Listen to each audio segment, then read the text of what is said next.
Hello there, Radio Canada 128, 766 Pennsylvania. 766 Pennsylvania. You're sounding like $1,000,000. Your audio is clean as a whistle. He lived in a dump with a single wide with nothing but trash all over. He's an alcoholic too. He's bald-headed and he's worthless. He lives in fantasy land. Oh my. They told me Fred Pitt. Yeah, he drove over to Ranch 55's house, and they got video cameras everywhere, but he pulled up there and dropped his pants and dumped a load there. He dropped his pants and took a dump, huh? That's right, over at Ranch 55's house. I don't know what happened to him. Well, that's a hell of a thing there, man. Putting that on YouTube today. A sick individual. But he definitely needs to be locked up in the padded room. He's on out of here. Hey, have a good day from 766 up here in Pennsylvania, up here in the Chili Bowl. Right there, 766. Sounding good around La Grange, Texas. I'm gone. Alright, YouTube, hello, thank you for watching. Probably going to do some radio videos for a little while here. Going to have to put the chemistry on the back burner for the moment here due to not having an exhaust hood inside. This is a ddsvfo from this PU4WLG. I'm not too happy with the information that came with this. I don't know that there's enough information contained in this to be able to install this.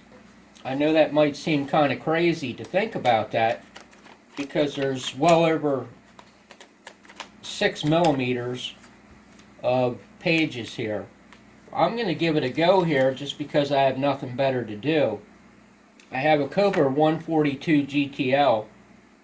To the best of my knowledge, there is no video on YouTube that shows you how to install one of these ddsvfos into a radio. And what I mean by that is nobody is showing you what needs to be connected, where, when, and why. All you're going to find, to the best of my knowledge once again, is some window dressing, 8 window dressers. And you're going to find somebody showing you the front of a working unit, but he's not going to tell you what he had to go through and where things had to be connected. And that's kind of the disturbing part. Now this video, unfortunately, is going to have to come in great numbers. So I'm just going to start with the basics and start with the things that I think I know and progress on and on to the things that I have no idea about at some time in the future. This is a clock oscillator for it. It says 25 meg crystal.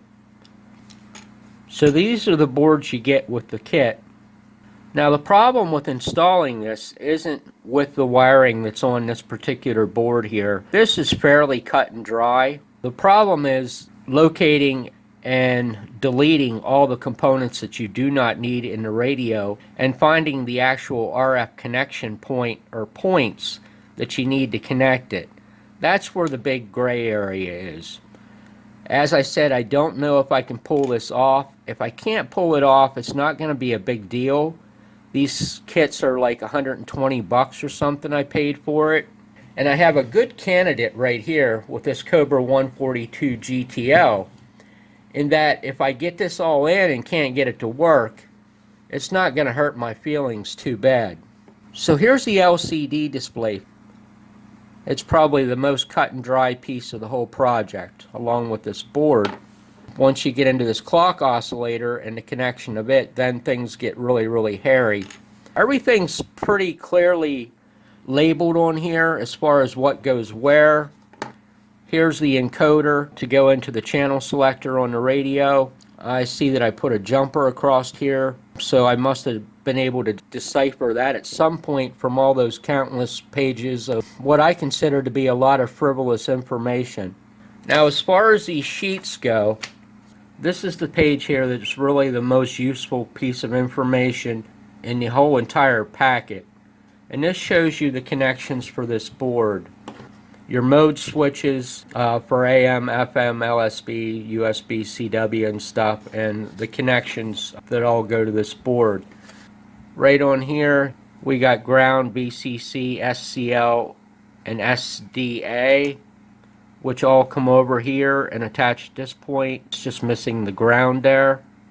Like I said, the encoder goes right here where it's labeled D4, D3, and looks like D2. So the encoder goes in there, the display attaches there.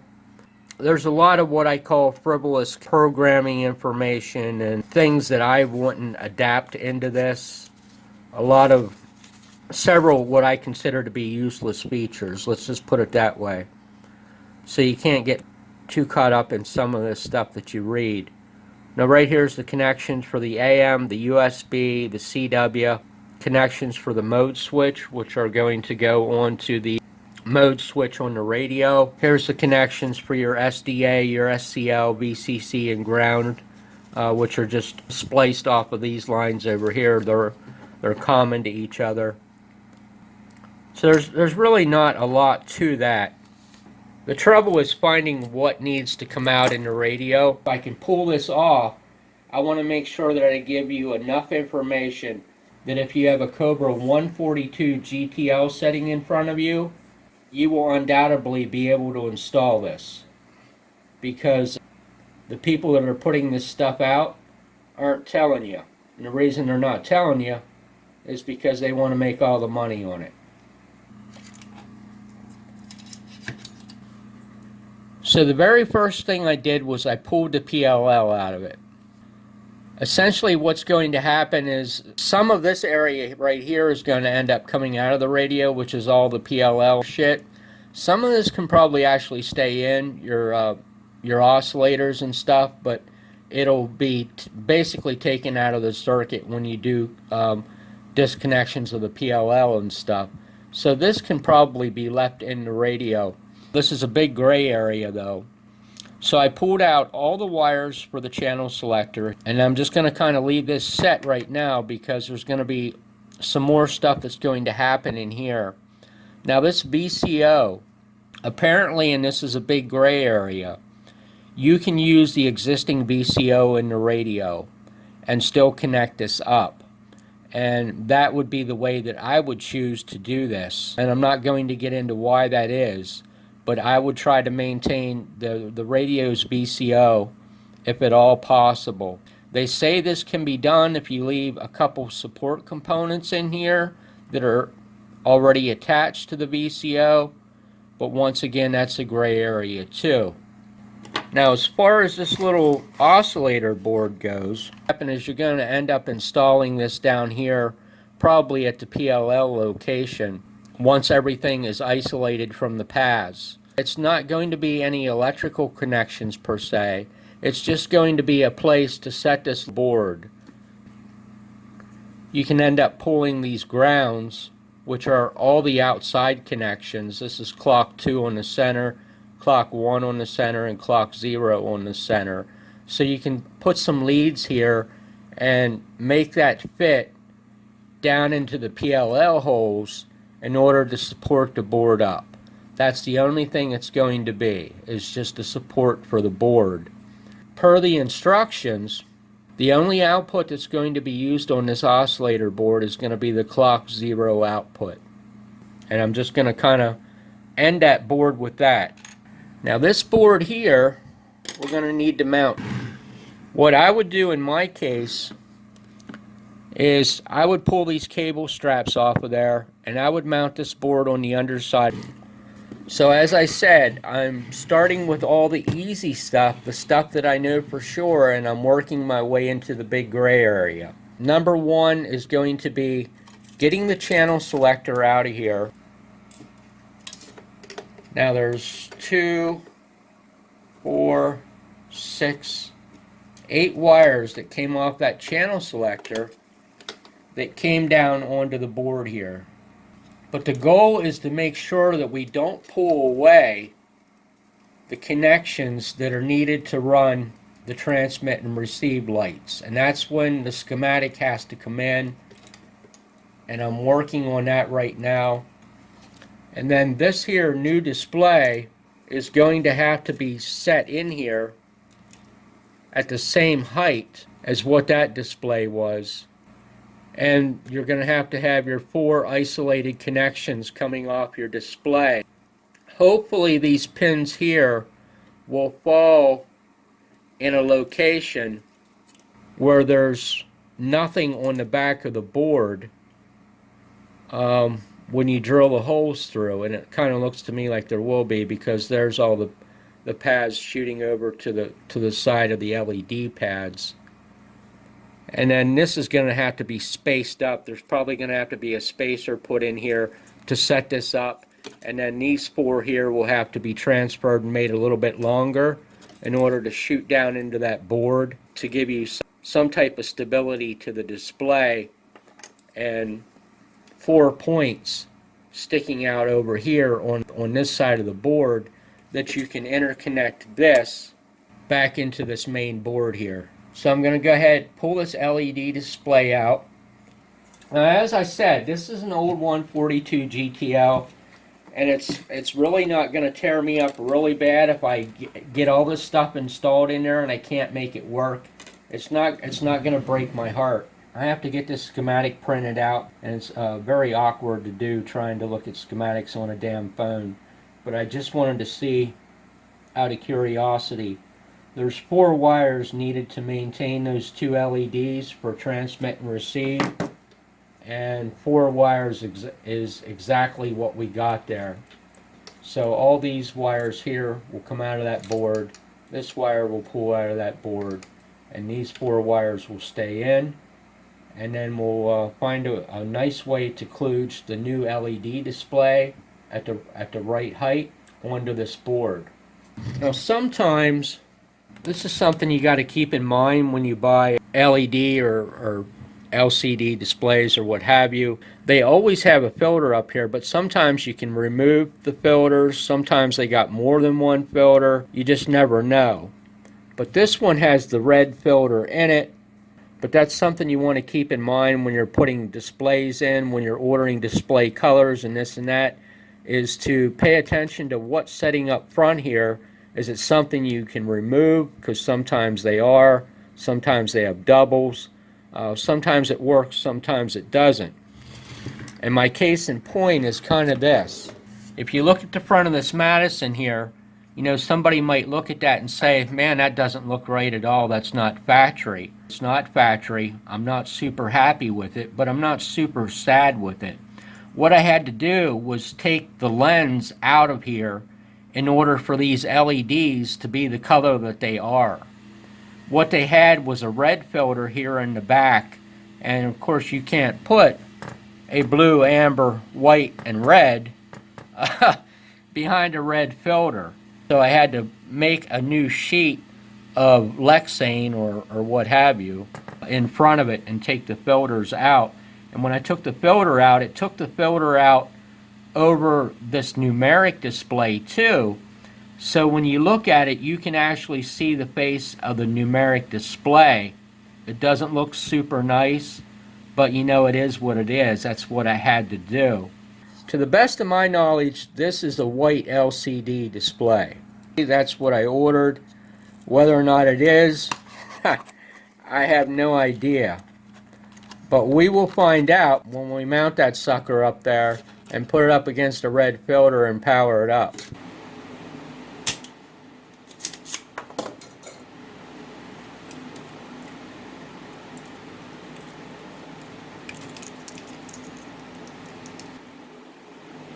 It all fell out but 2. There we go, pretty clean. Now I guess at this point the next thing to do is get the LED display out. Kind of like this to be laying flat to do that, because this thing's going to bounce all over hell's creation. I think I got all those. They look like they they might be free.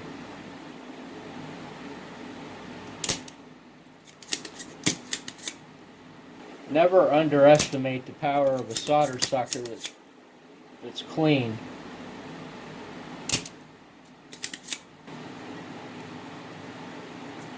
There we go. It almost looks like the offset is so close, you might be able to just align it with one row of the pads that was already in there because if you look at the distance from the edge of the board to the center of the pin on this board and the edge of the LED display to the center of the pin on there, it's not that much difference. You can kind of see what I'm getting at. It will go in there, but yeah, that's not going to work setting it into those holes that were already there. The holes are going to have to be drilled up higher on this board to get this centered right there. So if I center that up there, that puts the holes back where these holes are, but I don't think the spacing's the same. No, the spacing is not the same. It's not a 0.1 inch dip. Those pins were mounted in those wire holes. I mean, that's all, but looking at it from the edge, looking at it going down the line there, that LCD display is pretty darn close to directly over top of the marking there. We'll just have to drill up these holes a little bit here along this edge, and then we can connect the wires into whatever pads on here end up making contact with that. So the difference that we need to make up, what I did is I just kind of sat both of these displays down flat and then scribed a line across here, which you can kind of see, and then measure from the bottom up to where that line is. So I took a chunk of polypropylene, cut out a little cube, and glued it on there. That should keep this at the right height. Now there's some components on the back, so keep in mind when you final set this, there's going to be a little bit of wobble. You'll have to kind of cheat the end of it up here where there's no component setting underneath it to support it. It's just kind of tack it. You can see I took the Dremel tool and I sliced down through the center of those holes there. So there's a tiny bit of pad here, tiny bit of pad here, tiny bit of pad here. I think there might be enough there to tack that header down to what's left on the pads. And then I'm going to have to find a way to secure it, because that's not going to be enough there. I don't want to put glue on the back of this, that's for damn sure. Some adhesives are corrosive, and plus that would just be a stupid idea anyway. I might be able to lay a little bit of adhesive on this edge here where there's Mylar. The adhesive definitely isn't going to eat through that Mylar. Now when you're working on stuff that's attached to some stinking wires, the last thing you want is for your display to be messed up, because that's the whole purpose of doing it. So you got to improvise. The LED things go up against the heat sink, and this thing needs to set nice and flat and stable, and can't be shifting all over the place on me, or I'm going to have a damn train wreck on my hand here. So it's set nice and level. I'm going to let this thing dry here. I'm not going to breathe on it until some adhesive sets. There's a little bubble setting there that I'll cut off once it dries, and probably a little bubble up here at the top where the pins go through. Looking at it from all angles, it's centered. It's centered where the original LED display would have been. The only thing there might be a height thing. This is just a tiny bit higher than what the original was, but I think it's all going to come out in the wash. Worst case scenario is you can put a tiny spacer back here on the board. If it's not centered in the window perfectly, that's really not too big a deal either, because you can kind of shoot screws one side or the other. But I think it's going to be pretty beautiful. So we'll leave it at that. Appreciate you taking the time to watch my video today. You take care and have a great day.